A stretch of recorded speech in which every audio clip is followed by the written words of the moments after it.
जस हिंदी देख रहे सभी दर्शकों को विक्रम की तरफ से नमस्कार, आदाब। रूबरू में आप सभी का स्वागत है। दोस्तों, जब भी हम दिन की शुरुआत करते हैं और हम देखते हैं कि ज़िंदगी हमारे लिए एक अलग तरह से आज गुगली गेंद फेंकने वाली है और किस तरह से हम उस गुगली को खेलते हैं, उस बॉल को खेलते हैं, क्योंकि इतनी वो स्विंग होती है बॉल, बड़ा अपने आप को बचा के चलना पड़ता है। ऐसे ही एक ज़िंदगी का ये खेल है। हर रोज़ नए तरह के इम्तिहान, नए तरह के टास्क हमारे सामने होते हैं। कैसे अपने आप को इनसे बचा के चलना पड़ता है ये हमें खुद भी नहीं पता होता। बस सिचुएशन का उसी टाइम पता चलता है जब वो आन पड़ती है। हॉस्पिटल्स में हम जाते हैं, हार्ट वाले डॉक्टर के पास हम देखते हैं, जब ईसीजी करता है तो ऐसे एक लाइन चलती है सामने स्क्रीन पर। अगर वो ऐसे लाइन चल रही हो तो कहते हैं सब कुछ ठीक चल रहा है, और जिस दिन श्वास पूरे हो जाते हैं, इंसान नहीं रहता, तो वो लाइन सीधी चलनी शुरू हो जाती है। उसका मतलब होता है कि ये ज़िंदगी ख़त्म हो चुकी है। और हमारी ज़िंदगी भी कुछ ऐसी है, जब तक उतार चढ़ाव उतार चढ़ाव उतार चढ़ाव चलते रहते हैं तो ज़िंदगी चल रही है। जिस दिन सारी मुश्किलें ख़त्म हो गई, सारे समाधान हो गए, उस दिन समझ लीजिए कि ज़िंदगी भी नहीं रही, ख़त्म हो गई। यही ज़िंदगी। और किसी शायर ने बहुत खूब लिखा है कि ज़िंदगी जिंदा दिली का नाम है, मुर्दा दिल क्या खाक जिया करते हैं। अपनी ज़िंदगी को सेलिब्रेट करने के लिए, सेलिब्रेशन के लिए हर रोज़ हमें एक नया दिन मिलता है। किस तरह से इसको सेलिब्रेट करते हैं ये अपने हाथ में है। रो के गुजारते हैं, हंस के गुजारते हैं, शुक्राने का भाव लाते हैं, कैसी हम भाव रखते हैं अपने अपने ऊपर हर एक के जीवन में ये निर्भर करता है। और आज जो हमारे साथ गेस्ट हैं, जो हमारी गेस्ट हैं आज की, ये भी एक ऐसी ज़िंदगी को अपनी तमाम नज़रिए से देखती हैं और इनकी गायकी में वो सारे रंग शामिल होते हैं। जब ये गाती हैं तो पता चल जाता है कि वाह, कैसे एक ज़िंदगी जीनी है, कितने सुरों के साथ ये खेलती हैं। और ना केवल खेलती हैं बल्कि सुनने वालों को भी ऐसी एक सैर करवाती हैं अपनी सिंगिंग के जरिए। तो आइए इनसे मुलाकात करते हैं, इनका स्वागत भी करते हैं। जी, मेरी मुराद है प्रवीण जी, जो कि एक जाना माना नाम है सिंगिंग की दुनिया में। जी प्रवीण जी, नमस्कार और बहुत बहुत स्वागत है आपका। नमस्कार सर जी, बहुत बहुत शुक्रिया सर, आपने मुझे याद किया, कॉल किया। जी, तो आप जी सिंगिंग की दुनिया से आपका नाता है, सिंगिंग से आप एक तरह की खिदमत करती हैं, इबादत करती हैं। तो ये जानना चाहूँगा कि आपका जन्म कहाँ पर हुआ और कैसे ये शौक जागा मन में। सर जी, मैं रोपड़ पंजाब की रहने वाली हूँ, गनोली पिंड से हूँ। जी और दिल्ली में परवरिश हुई है मेरी। मेरे फादर साहब वैसे तो ऑटोमोबाइल इंजीनियर थे, लेकिन वो गाने अपने उसमें चलाते रहते थे वर्कशॉप पे। तो वो सुन सुन के सर वो अ, मतलब जहन में आते चले गए। और फिर सर पहले शौक बना और फिर उसके बाद सर अब ये प्रोफेशन हो गया। जी। और अगर जब प्रोफेशन बनाने की बात करी या सीखने की बात करी, तो उस समय परिवार का एक कैसी सपोर्ट रही, कैसा सहयोग रहा परिवार का।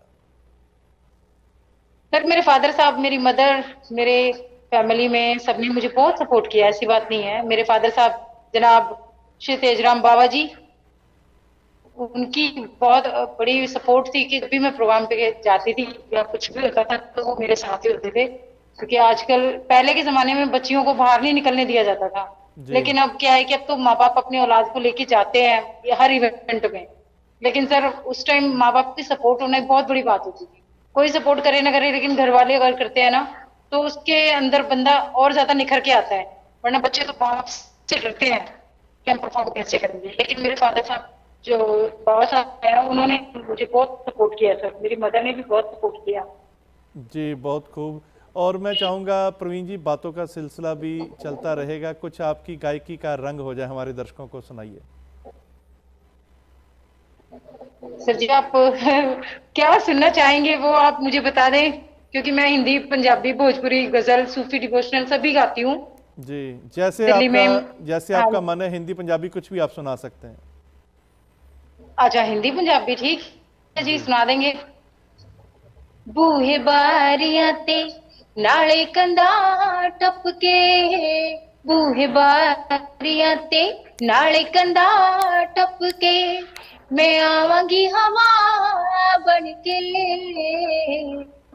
बूहे बारियां हाय बूहे बारियां, बूहे बारियां ते नाले कंधा टपके आवांगी हवा बनके, बूहे बारियां हाय बूहे बारियां। क्या बात है, क्या बात है। बहुत अच्छी आवाज़ और अच्छे सुर से मालिक ने आपको नवाजा है। और जैसे आप बता रहे हैं कि आप बस सर। परिवार ने ऐसे एक सपोर्ट किया, फिर आपने जी आगे बढ़ना स्टार्ट किया, तो कहाँ आप सीखने के लिए कहाँ गए, कहाँ से आपने सीखा, इसकी तालीम ली संगीत की? सर, मैंने मैंने प्राइवेटली ही सीखा। गंधर्व इंस्टीट्यूट है सर दिल्ली में, जी इंडिया के अंदर। दिल्ली हमारी कैपिटल है, उसमें माँ गंधर्व महाविद्यालय है। लेकिन सर मेरा बैड लक कि मैं वहां से नहीं सीख पाई, लेकिन मैंने प्राइवेटली अपने मेरे उस्ताद समत हैं जिन्होंने मुझे गाने की जो है स्टडी दी, जिनके वजह से मैंने गाना मतलब तो जो भी आज मैं गाती हूँ सर वो उन्हीं की बदौलत है। जी। और पहली बार का मैं जानना चाहूँगा दिल्ली घराने कैसा। से हूँ। जी हाँ जी। जी। जी पहली बार का आपका एक्सपीरियंस कैसा रहा जब आपने सीखा भी, फिर आगे परिवार ने भी सपोर्ट किया, जब पहली बार आप स्टेज पर चढ़ी गाने के लिए, तो उस समय का एक आप बताइए कि उस समय कैसा लगा पहली बार स्टेज पर गाकर? नर्वसनेस हुई, क्या हुआ? सर, बिल्कुल हुई थी सर, बिल्कुल हुई थी। और मेरी लाइफ का एक्चुअली इंडियन एयरफोर्स है हमारा दिल्ली में, चाणक्यपुरी, नियर बाय चाणक्यपुरी। जी तो सर वहां पे एक सिंगर थे। अब सर मैं उस टाइम पे बिल्कुल फ्रेशियर ही थी और मुझे नहीं मालूम था कि स्टेज पे परफॉर्म कैसे करते हैं। अब आपको तो पता ही है कि अब जो सीनियर होते हैं वो सीनियर ही होते हैं। तो सर उन्होंने वो मेरी लाइफ का फर्स्ट सॉन्ग था जिसे मैंने परफॉर्म किया था उनके साथ, फिल्म जंगली से। जी और जो सिंगर थे वो उन्होंने रफी साहब की वॉइस में गाना गाया था, दिन सारा गुजारा तोरे अंगना। जी और सर जब परफॉर्म किया और उन्होंने मस्ती मस्ती में हाथ पकड़ लिया, और सर उस वक्त मतलब आप सोच भी नहीं सकते कि वो एक हार्ट बीट भी हो गई हो इतनी फास्ट। और वो मतलब लगता है ना कि कोई एक अननोन बंदा आपको ऐसे टच कर दे तो फिर आपको कैसा लगता है कि यार हम लोग तो परफॉर्म ही नहीं कर पाएंगे। जी लेकिन वो बड़े जॉली मूड थे, उन्होंने पूरा माहौल संभाला और उनके साथ में मैंने बहुत अच्छा परफॉर्म किया। जी। वाह, बहुत खूब। हाँ। और जी नर्वसनेस तो थी सर। फर्स्ट परफॉर्मेंस कोई एक अच्छे बड़े सीनियर कलाकार के साथ में अगर आप करते हैं। जी। और वहाँ से ये सिलसिला चल निकला स्टेज शोज़ का। आज भी आप स्टेज शोज़ करती हैं और ढेरों स्टेज शोज़ हैं जो आपने अपनी लाइफ में किए। जी बिल्कुल। जी जी। और प्रवीण जी, बातों का सिलसिला जारी रहेगा, लेकिन यहाँ पर समय हो चला है एक ब्रेक का। और दोस्तों, कहीं ना जाइएगा, ब्रेक के बाद भी और ज़्यादा मज़ा आने वाला है, और भी ज़्यादा गीतों की महफिल जमने वाली है। कहीं ना जाइएगा, मिलते हैं एक छोटे से ब्रेक के बाद। ब्रेक के बाद आपका स्वागत है प्रोग्राम रूबरू में। दोस्तों, आज गीतों की महफिल जमी हुई है और हमारे साथ हैं प्रवीण जी, जो कि बहुत एक मंजी हुई गायिका हैं, कमाल की परफॉर्मेंस देती हैं ये स्टेज पर। और आज हम इनसे इनकी आवाज़ में गीत सुन रहे हैं। और दोस्तों, ये लाइव शो है, आप भी कॉल करके अपनी फरमाइश कर सकते हैं, अपने विचार हमसे शेयर कर सकते हैं। उसके लिए नंबर है 1844-324-1300। आइए एक बार फिर मुलाकात करते हैं प्रवीण जी के साथ। जी प्रवीण जी, एक बार फिर से आपका स्वागत है ब्रेक के बाद। जी thank you sir, thank you. Praveen ji, आपके जो पसंदीदा सिंगर की बात करें, फेवरेट सिंगर कौन से रहे जिनको आप सुनते रहे? सर मैं तो काफी सिंगर्स को सुना है, लेकिन मेरी जो खास तौर पे जो फीमेल हैं वो आशा जी हैं सर। मैं आशा जी को बहुत पसंद करती हूँ। लता जी भी हैं, लेकिन हर आदमी की एक चॉइस होती है, तो आशा जी के ही गाने मैं कोशिश करती हूँ कि उनके ही गाने स्टेज पे परफॉर्म करूँ। जी, तो कोई आशा जी का गाना हो जाए जी प्रवीण जी। हाँ जी, बिल्कुल हो जाएगा जी। हम्म हम्म हम्म हम्म हा हा हा हा हा हा हा हा हा हा हा हा हा हा आ हा हा हा हा आइए मेहरबान बैठिए जाने जा शौक से लीजिए जी इश्क के इम्तिहान आइए मेहरबान जी। वाह, बहुत खूब प्रवीण जी। और वाकई जी एक वैसी मस्ती आपकी आवाज़ में है जैसी एक आशा जी अपनी आवाज़ में लेके आती हैं।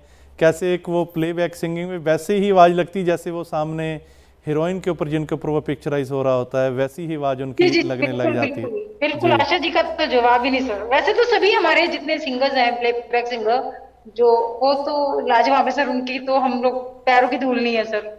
जी।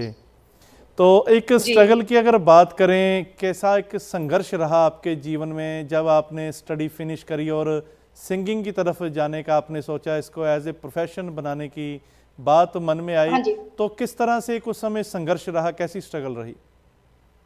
सर, स्ट्रगल तो बहुत थी सर, ऐसी बात नहीं है। मैंने 10th स्टैंडर्ड में मतलब से ही मेरे फादर साहब थोड़े बीमार रहने लगे थे, तो सर कमाने वाला कोई नहीं था, तो मैंने दयाल सिंह कॉलेज से सेकेंड ईयर करके छोड़ दिया था सर।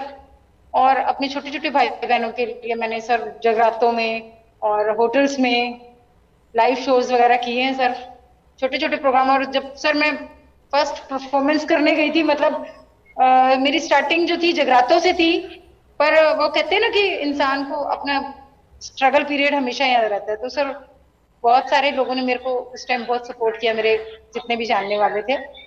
और मैंने बड़ी हार्ड वर्क किया सर, और मैंने काफी कंट्रीज में होटल्स में जाके परफॉर्म किया है। दिल्ली के शायद मोस्ट ऑफ द कुछ ऐसे रेस्टोरेंट या कोई होटल रह गए हो गए सर जहाँ मैंने काम ना किया हो, जहाँ परफॉर्म ना किया हो। जी। तो बात अब कर जी रहे थे कि कैसे एक वो वाकई ही जीवन में इतना कई बार ऐसे मकाम आता है कि आदमी को एक निकल पड़ना पड़ता है, कैसे रोजी रोटी कमाने के लिए, मेहनत करने के जी लिए। और कहते हैं कि मेहनत करने वालों की कभी हार नहीं होती। वाकई जो एक दिल से जी ठान लेते हैं कि ये काम मैंने करना है, मेहनत करनी है, तो भगवान की उसके लिए सारे रास्ते जो है खोल देता है। सफलता उससे कहीं दूर फिर रह नहीं सकती, ऐसा होता है। और ऐसा ही आपके जीवन में हुआ कि कैसे आप बता रहे हैं कि ये कितनी स्ट्रगल करी, एक छोटी उम्र से ही आपने वो गाना बहुत छोटी एज शुरू से काम किया। किया है सर मैंने, बहुत छोटी एज से। आप लगा लीजिए 14 साल की थी मैं, तब से मैं मतलब बहुत हार्ड वर्क किया सर। और मतलब अपने घर को पालने के लिए सर मैंने छोटे छोटे बच्चों को ट्यूशंस भी दिया, और आज वो मेरे पढ़ाए हुए बच्चे सर लॉयर वगैरह भी हैं, ऐसी बात नहीं है।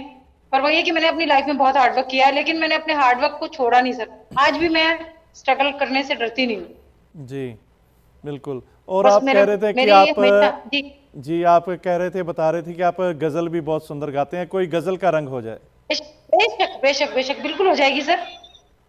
दिल मेरा लेने की खातिर मिन्नतें क्या क्या न की, दिल मेरा लेने की खातिर मिन्नतें क्या क्या न की, कैसे नजरें फेर ली, कैसे नजरें फेर ली, मतलब निकल जाने के बाद ला पिला दे साकिया, पैमाना पैमाने के बाद होश की बातें करेंगे, होश की बातें करेंगे, होश में आने के वाह, बाद ला पिला दे साकिया जी। क्या बात है, क्या बात है। बहुत सुंदर एक जी आवाज़ में ऐसे सुरों की सुंदरता ये दतार ने, मालिक ने आपको बख्शी है। बहुत अच्छा लगता है आपको सुन के। और जैसे जी आप बता रहे थे मेहरबानी कि सर। आप स्टेज शोज़ काफ़ी आपने किए, करते भी हैं। कोई स्टेज शोज़ के जी दौरान ऐसे कोई यादगार लम्हे हो जो आप शेयर करना चाहें हमारे दर्शकों के साथ? सर बड़े अच्छे अच्छे लोग मुझे मिले और बड़े बुरे बुरे भी मिले। कई लोग तो ऐसे थे जो होते कुछ नहीं थे और मतलब स्टेज पे परफॉर्म ही नहीं करने देते थे सर। वो कहते थे कि हम ही सुपीरियर हैं, आप लोग मतलब एक होता है ना, इंसान जब स्टेज पे जाता है तो लोग उसको इंट्रोड्यूस करवाते हैं, कुछ करते हैं। तो सर उन्होंने जब ऐसा कुछ नहीं किया तो फिर मुझे सर बहुत देर तक वेट करना पड़ा। और मैं देख रही थी कि बंदा बुलाने को तैयार ही नहीं है, तो फिर मेरे को थोड़ा सा ना, बुरा ना मानिएगा, गुस्सा सा आ गया था सर। और फिर जी मैंने उसको बोला, मैंने कहा ले आओ, एक एक जरा माइक दो, जरा इनको भी हम थोड़ा सा बता दें कि भैया कलाकार ऐसे नहीं होता। क्योंकि कहते हैं गुमनाम जो रहा वो गुनाहगार हो गया। हम्म। गुमनाम जो जो रहा। रहा वो गुनाहगार हो गया। और पत्थर का सा नसीब कहीं खार हो गया कि हाँ, नामे कला का दुनिया में आज कारोबार है। नामे कला का दुनिया में आज आज। कारोबार है। और जिसको मिली है शोहरत वो कलाकार हो गया। अब मैंने वाह। जब ये शेर पढ़ा था ना सर, तो जी उस बेचारे के पसीने उतर गए। वो बेचारा परेशान हो गया। फिर मैंने कहा कि सर जी आप थोड़ा सा हमारी साइड भी तवज्जो दें। तो जी कहने लगे कि आप थोड़ा सा वेट करें, ये करें वो करें। मैंने कहा टाइम निकलता जा रहा है और मेरे को इतना टाइम नहीं है, क्योंकि मुझे वापस दिल्ली आना था सर। और वो जी बंदा अपना माइक छोड़ने का इनाम नहीं लेता था। तो फिर उसकी कुछ बातों को देख करके फिर मैंने एक शेर पढ़ ही दिया कि दोस्तों कभी बचपन कभी जवानी है। दोस्तों कभी जी बचपन कभी जवानी है और गुजरती यूं ही जिंदगानी है कि कौन कब किसके मेहरबान होता है। हम्म। कौन कब किस पे मेहरबान होता है। आप आए आपकी बड़ी मेहरबानी। बस सर इतना बोलना था कि बंदे ने कह दिया मैडम परफॉर्म कर लो। मैंने जी कहा धन्यवाद सर। मैंने कहा शायद आप सोच रहे हैं कि आप भाई ये जो आई है ये ऐसी ही है, इसको कुछ आता जाता नहीं है। जी। लेकिन सर जब कोई किसी को इंटरनली हर्ट करता है ना सर, तो फिर बर्दाश्त नहीं होता सर। सबसे बड़ी जी। बात ये है। आपके शेरों से ही ये- उनको लग गया कि ये एक जी मतलब कलाकार हैं और काफ़ी इनमें टैलेंट है। उन्होंने खुद ही फिर माइक छोड़ दिया। हाँ जी, फिर उन्होंने माइक छोड़ ही दिया ना सर। जी फिर क्योंकि जब इंसान को आप देखिए, हमारी इस फील्ड में ना सर बड़े अच्छे लोग भी हैं और बहुत बुरे भी हैं। लेकिन लोग इस फील्ड के अंदर में क्या बोलते हैं कि यह जो हमारी म्यूजिक फील्ड है बड़ी खराब है। लेकिन जी मैं इसको खराब नहीं बोलूंगी सर। इस फील्ड के अंदर में लोग खराब हो सकते हैं, ये फील्ड बहुत अच्छी है। बिल्कुल। जब आप और ये जिंदगी में फिर भी चलते हैं तो एक मानना है कि जी चाहे बुराई जितनी मर्जी हो, लेकिन अच्छाई के कारण ही दुनिया आज भी खड़ी हुई है, चल रही है। अच्छे लोगों की कहीं भी बेशक कमी नहीं है। जी जी जी जी बिल्कुल सही बिल्कुल बजा फरमाया सर आपने। क्योंकि आज की दुनिया में सर लोग जो कहते हैं ना, टैलेंट को देख के आधे से ज्यादा लोग जेलस हो जाते हैं, क्योंकि उनके अल्ले पल्ले कुछ होता नहीं है। बुरा ना माने, जी। क्योंकि ये थोड़ा सा मैं कड़वा बोलने वाली हूँ, क्योंकि बोलना भी पड़ता है सर। अगर नहीं बोलेंगे तो कैसे चलेगा। ना जाने मुझ जैसी कितनी कितनी आर्टिस्ट होंगी जो परफॉर्म करने के लिए तैयार होती है, रेडी होती है, लेकिन सर उन्हें चांस नहीं मिल पाता। जी। और ऑर्गेनाइजर सोचता है इस लड़की को कुछ तो आता नहीं प्रवीण जी कुछ या इस और गायकी कलाकार का को कुछ रंग हो आता नहीं। जाए, कुछ और गायकी का रंग हो जाए आपकी आवाज में, सुनाइए आप। हाँ जी बिल्कुल जी। अम,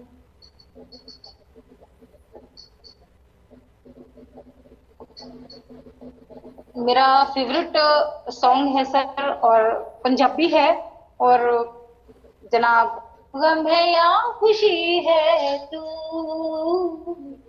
मेरी जिंदगी है तू, मेरी जिंदगी है तू,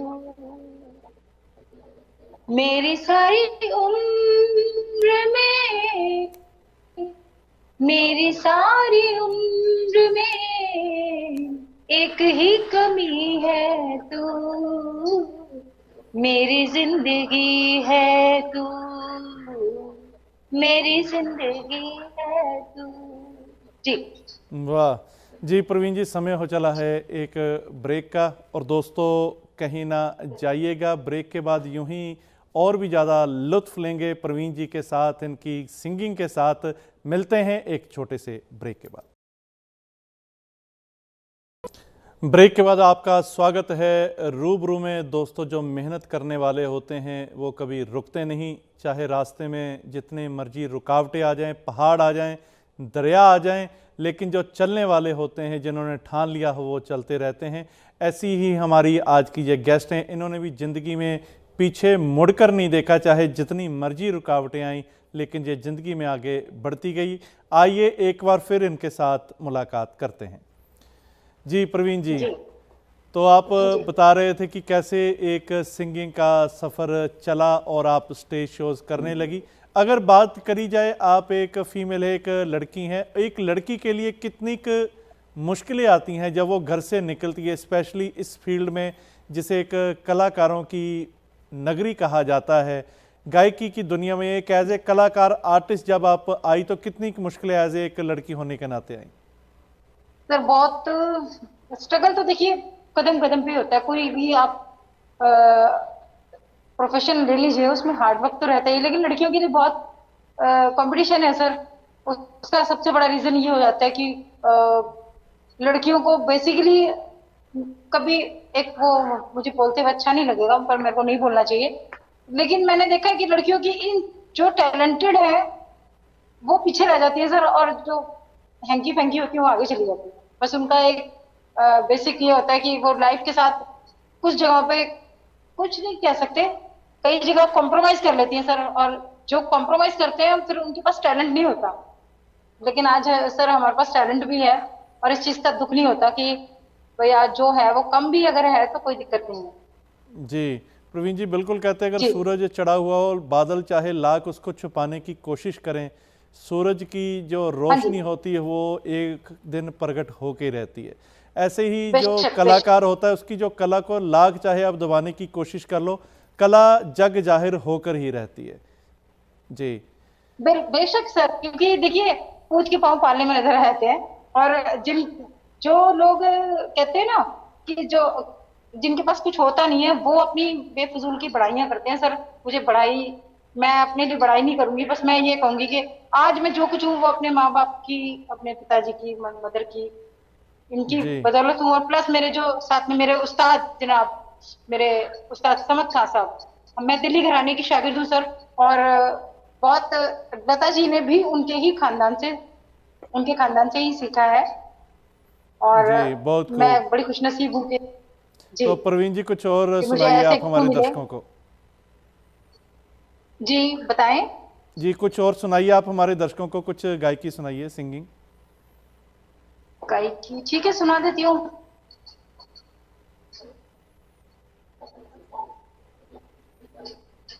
चिट्ठी न कोई संदेश, जाने वो कौन सा देश, जहाँ तुम चले गए, इस दिल पे लगा कर ठेस, जाने वो कौन सा देश, जहाँ तुम चले गए। चिट्ठी न कोई संदेश, जाने वो कौन सा देश, जहाँ तुम चले गए, जहाँ तुम चले गए। इसका एक शेर शायद आई होप आपने भी सुना होगा जी, बहुत प्यारी गजल है ये। जीते जी तो तेरी कोई बात नहीं मानी, बाद मरने के तेरे तेरी कदर ये पहचानी, तुम्हें ढूंढ रहा है प्यार, हम कैसे करें इकरार, कहाँ तुम चले गए। चिट्ठी न कोई संदेश, जाने वो कौन सा देश, जहाँ तुम चले गए, जहाँ तुम चले गए। बस सर जी, आपको अपने दिल की बात शेयर करनी थी, कर दी, क्योंकि ये शेयर मैंने अपने फादर और मदर दोनों के लिए, क्योंकि वो 2 साल हो गए सर, लास्ट ईयर मेरे फादर को 1 साल अब 1 साल हो चुका है उनको, और मेरी लाइफ में मेरे मदर फादर नहीं है अभी, लेकिन हाँ ये उनके लिए था। जी, और जैसे आपने कहा कि वाकई ही कि एक ऐसा देश है जहाँ से फिर दोबारा संदेश नहीं आता, इसलिए जो भी कदर करनी है, रूठे हुए को मनाना है, तो इस जिंदगी में ही ये सारे काम पूरे कर लो, मना लो। जी, क्योंकि अगर जब समय बीत जाता है फिर सिर्फ एक पछतावा रह जाता है कि ये काम हम कर लेते तो अच्छा था। तो इसीलिए हाँ ये जी। सभी के लिए एक संदेश है कि अगर हो सके तो अपने जीते जी जितने भी अपने हैं, आस पड़ोस हैं, उन सभी से एक प्यार का रिश्ता जी बनाए रखें, क्योंकि ज़िंदगी की डोर पता नहीं कहाँ पर टूट जानी है, किसी को भी ये नहीं पता। इसलिए ज़िंदगी को ऐसे बेशक। जियो कि जैसे आज का जो हमारा दिन है ये आखिरी दिन है, इसको हमने सेलिब्रेट करना है, और ना कि जी मुंह जी जी लटका कर एक खुशी खुशी करो। जिससे भी मिल रहे हैं एक दिल से एक प्यार का रिश्ता हर एक से कायम करते चले जाएं। और आपने बहुत खूब संदेश भी दिया, और आवाज़ भी आपकी कमाल की इस गाने के लिए, जैसे आपने गाया, बहुत एक थैंक यू सर, ठहराव थैंक यू। चाहिए ऐसे गाने गाने के लिए। और बात करेंगे, आप जैसे गाती हैं, कुछ इसके अलावा भी आप शौक रखती हैं, थिएटर का भी शौक रखती हैं? सर थिएटर तो नहीं किया, लेकिन हाँ किसी को बच्चों को कुछ अगर प्रैक्टिस करानी होती, डांस परफॉर्मेंस या कुछ ऐसा, तो मैं थोड़ा बहुत हेल्प कर देती हूँ। मतलब लाइक कोरियोग्राफी, मतलब स्टेज पे तो ये पॉसिबल नहीं होता, लेकिन हाँ फैमिलीज में मैं मेहंदी फंक्शंस वगैरह, देवी संगीत करती हूँ, तो कोरियोग्राफी भी उसमें बच्चों को या क्योंकि फैमिली वालों को आजकल मैं आजकल ये करवाती बात देखी गई कि जो सिंगर्स होते हैं वो फिल्मों में जाते हैं, अपनी किस्मत आजमाते हैं।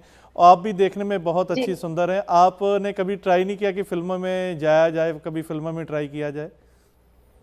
जी किया था सर लेकिन बैड लक मेरा, एक्चुअली एक टाइम ऐसा था, शायद आपको याद हो, 93 94 में सर, मतलब मैंने म्यूजिक लाइन ज्वाइन की थी, और मेरी मजबूरी ये थी सर, उस टाइम ना गुलशन कुमार ने काफी आर्टिस्टों को नए न्यूली सिंगर्स वो ढूंढ रहे थे। जी तो सर मेरे पास, बस मेरी मजबूरी ये हुई कि सर उस वक्त मेरे पास वो एक ऑडियो कैसेट बनाने के पैसे नहीं थे, जी और शायद अगर वो पैसे मेरे पास अगर होते, तो आज सर मैं भी आज फिल्म इंडस्ट्री में होगी। लेकिन जी मुझे इस चीज का कोई अफसोस नहीं है सर, मेरे नसीब में जो है, मैं इसमें भी खुश हूँ, बहुत खुश हूँ सर, क्योंकि जी। इस म्यूजिक फील्ड लेकिन से मैंने देश विदेश ये में। कहूँगा कि मैं, मालिक ने फिर भी आप पर देखो जितनी कृपा की है, आप लोगों में एक हाँ, पहचान रखती हैं अपनी। जब आप स्टेज पर जाती हैं जी तो लोग एक आपको सुनने के लिए बैठते हैं, आपकी वेट करते हैं। ये भी अपने आप में एक बड़ा मकाम है जो मालिक ने आपको बख्शा है।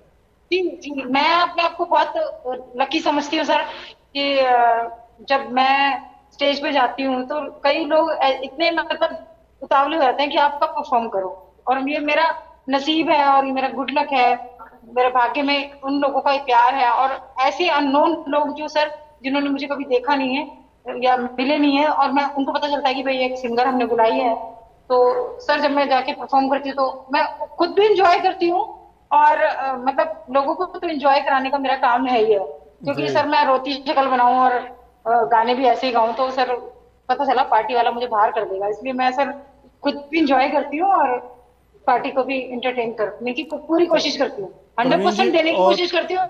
वो कम जी हो जाए तो कोई दिक्कत नहीं। जी प्रवीण जी, और कौन कौन से रंग में आप गाते हैं, कौन कौन से स्टाइल में गाते हैं? सर मैं भोजपुरी गाती हूँ। जी, तो कोई जी भोजपुरी रंग हो जाए। और हाँ बिल्कुल बिल्कुल। जी अ, आजकल सर बड़ा वो पवन सिंह बहुत हिट हो रखा है, और मुझे बहुत पसंद है, मतलब मैं उसी के ही भोजपुरी प्रोग्राम में बिहार जाती हूँ सीजन में, मतलब साल के अंदर 2 या 3 बार जरूर जाती हूँ, क्योंकि वहां पे वेडिंग सीजन शुरू हो जाता है, गर्मियों में भी और जी सर्दियों में तो होता ही है, बट गर्मियों में मैं ज्यादा पसंद करती हूँ, क्योंकि यहाँ काम नहीं होता हमारे यहाँ दिल्ली में, तो वहां जाते हैं तो अपना शेड्यूल बिजी रहता है। तो पवन जी के जी गाने हैं, एक आपकी फीमेल सिंगर है, तो उनके मैं कल्पना कल्पना करके एक सिंगर है, तो उनका भी गाती हूँ, और वो मैं आपको जी सुनाने जा रही सुनाइए। हूँ, और उम्मीद भी करती हूँ शायद आपको पसंद आएगा।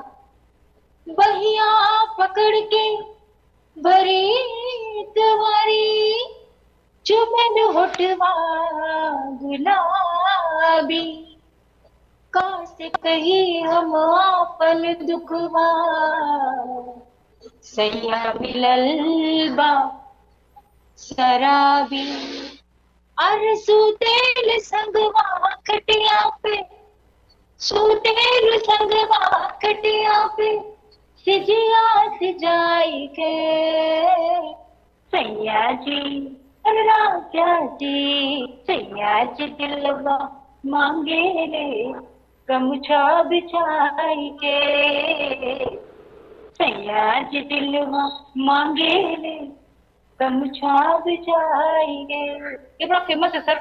वो वाह वाह, बिहारी बहुत खूब, खूब बहुत पसंद खूब। करते हैं सब, गमछा घुमा के डांस करते हैं जी। जी, तो प्रवीण जी यहाँ समय हो जी चला है एक ब्रेक का। और दोस्तों, ब्रेक के बाद प्रवीण जी के साथ और भी सिंगिंग के रंग सुनेंगे, क्या क्या जिंदगी में ये पाना चाहती हैं, इस सब के बारे में जानेंगे। मिलते हैं एक छोटे से ब्रेक के बाद। ब्रेक के बाद एक बार फिर से आपका स्वागत है रूबरू में। दोस्तों, ज़िंदगी कैसे जीनी चाहिए, कई लोगों को जब मौके नहीं मिलते तो एकदम से हताश हो जाते हैं, निराश हो जाते हैं।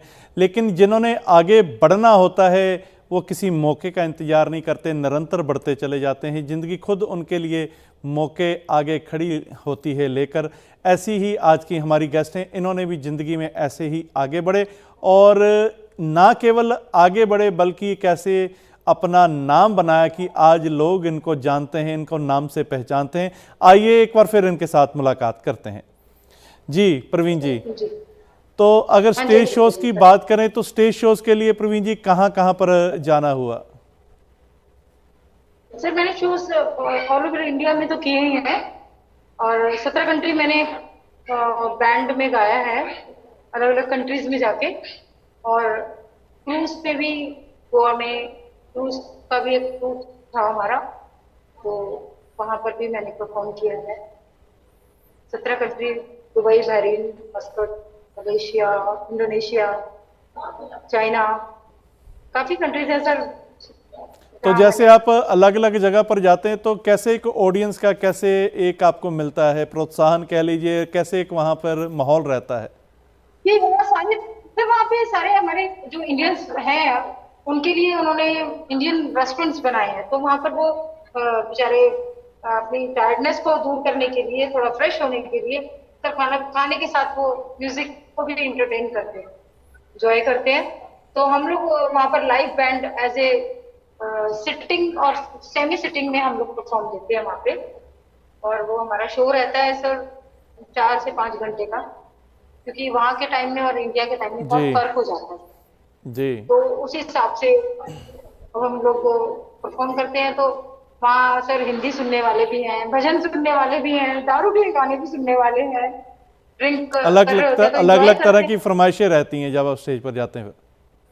जी जी जी, हर तरह की फरमाइश होती है। और मेरे ख्याल से सर मैं इतना समझ सकती हूँ कि जो एक होते हैं स्टेज परफॉर्मर, और एक होते हैं सर होटल लाइन से निकले हुए जो आर्टिस्ट होते हैं। जी जो होटल के हैं उनको मतलब शो पे गाने में प्रॉब्लम नहीं है, क्योंकि सर वहाँ पे होटल में हर तरह की रिक्वेस्ट आती है गाने के लिए। जी हिंदी भी आएगी, भजन भी आएगा, गजल, कव्वाली, ठुमरी घुमरी, लाइट, क्लासिकल, सब आता है सर। लेकिन क्या होता है कि जो शो में होता है तो उसमें क्या होता है, लोग 4 गाने तैयार करते हैं सीजन के हिसाब से, जो अपना हिट हो रहा होता है, और उसके बाद में सर वो लेके चले जाते हैं। और बाद में उनको कोई अगर गलती से कोई बुजुर्ग अंकल या कोई रिक्वेस्ट कर दे कि भाई आप सुनाए हैं मेरी जोहरा जबी, तो उनके सर तोते घर उड़ जाते हैं। जी तो मेरे ख्याल से सर जो होटल इंडस्ट्री से निकले हुए बच्चे होते हैं, या सिंगर होते हैं, परफॉर्मर होते हैं, आर्टिस्ट होते हैं, सर वो कहीं बात नहीं खाते, क्योंकि उन्होंने सब कुछ कलेक्शन किया होता है, उनके पास मैटर कलेक्शन होता है। जी, तो प्रवीण जी कुछ जी। और सुनाइए आप हमारे दर्शकों को। मैं क्या, आप मुझे कुछ, अगर आपकी कुछ आप एडवाइस हो कोई सर, मैं तो। आप कोई सूफी भी गाते हैं? कोई सूफी से रंग सुनाइए। हाँ सूफी सुना दूंगी सर, बिल्कुल सुना जी दूंगी।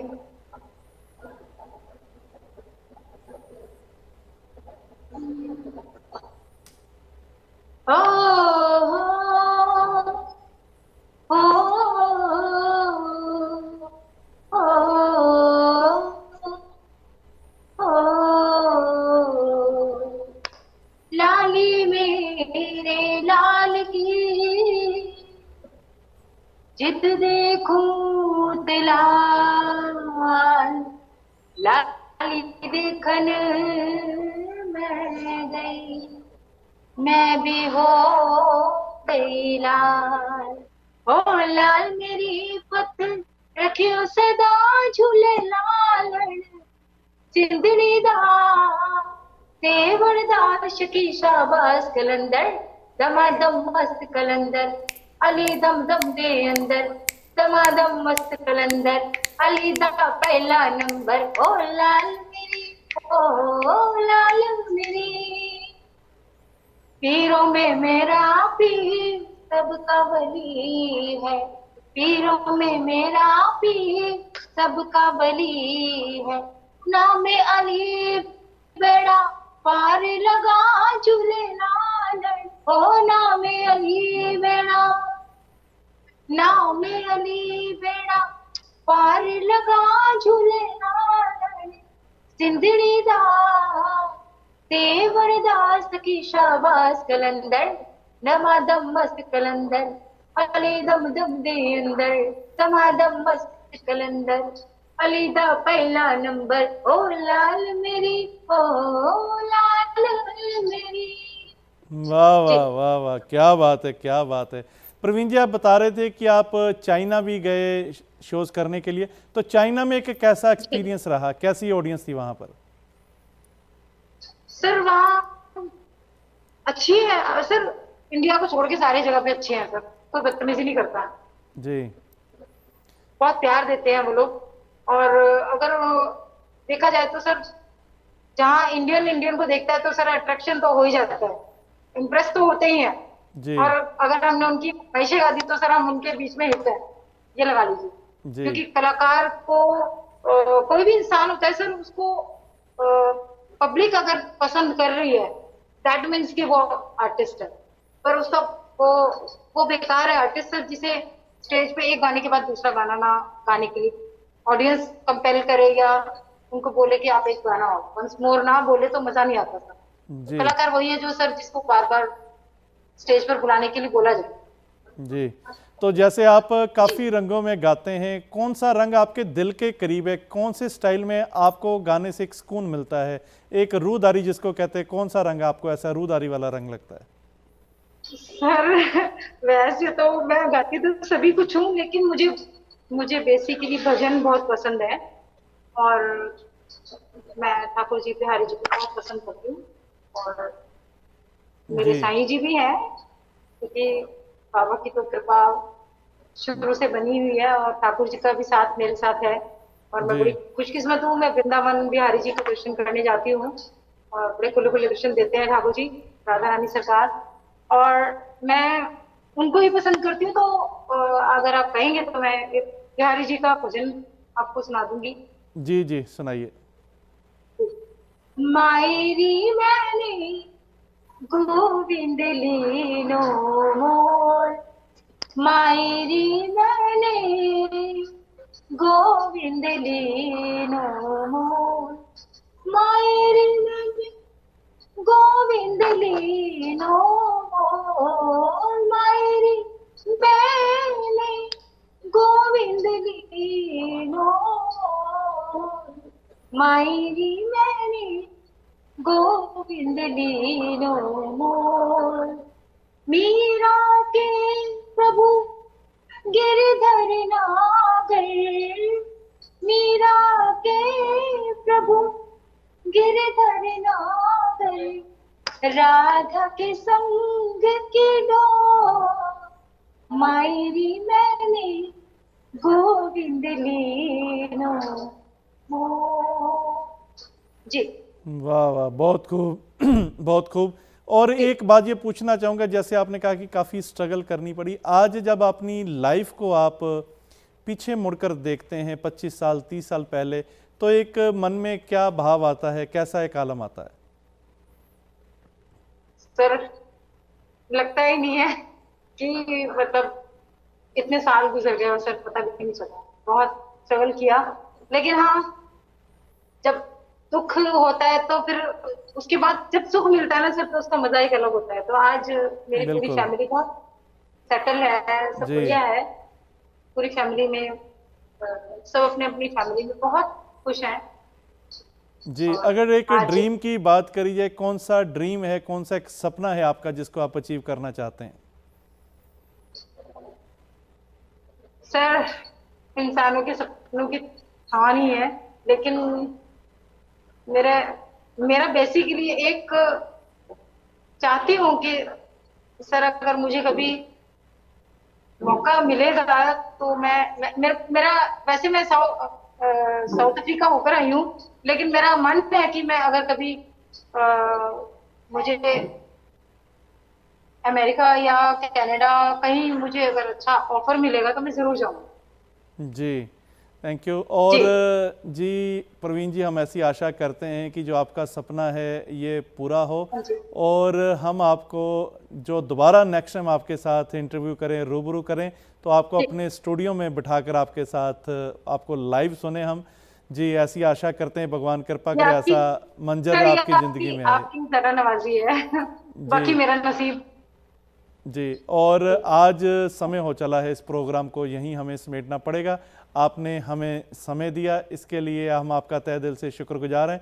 और जी बहुत जी जी अच्छा लगा मैं आपसे बातें करके। आपने अपनी दिल की बातें करी, अपनी ज़िंदगी का हाल सुनाया कि कैसे आप ज़िंदगी में कैसे कैसे होते हुए इस मकाम तक पहुंची हैं। Thank you so much Praveen जी।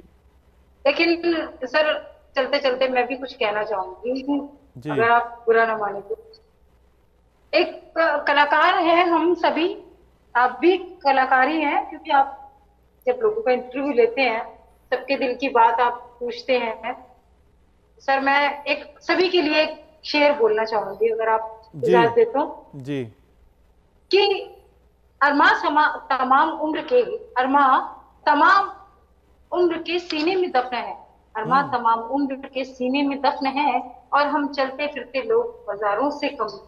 क्योंकि सर, वाह ख्वाहिशें तो बहुत होती हैं, वाह, लेकिन पूरी बहुत खूब। नसीबों से ही होती है। जी। जी, थैंक यू सो मच बाकी जी। आपने मुझे तवज्जो दी, thank you so much sir, thank you. Thank you जी। और दोस्तों, ये थे प्रवीण जी। ज़िंदगी की इनकी दास्तां सुनी कि कैसे रुके नहीं, ज़िंदगी में आगे बढ़ते गए, रुकावटें अपने आप पीछे हटती चली गई। और दोस्तों, ये एक सफल जीवन की यही एक दास्तां रहती है। अगर आप भी हमसे बात करना चाहते हैं, आप हमें ईमेल कर सकते हैं। हमारा ईमेल है info@justbroadcasting.com एंड vikram@justbroadcasting.com। आज के लिए विक्रम को दीजिए इजाज़त। कल फिर मिलेंगे एक नई सोच के साथ, एक नई शख्सियत के साथ। देखते रहिए जस हिंदी। नमस्कार।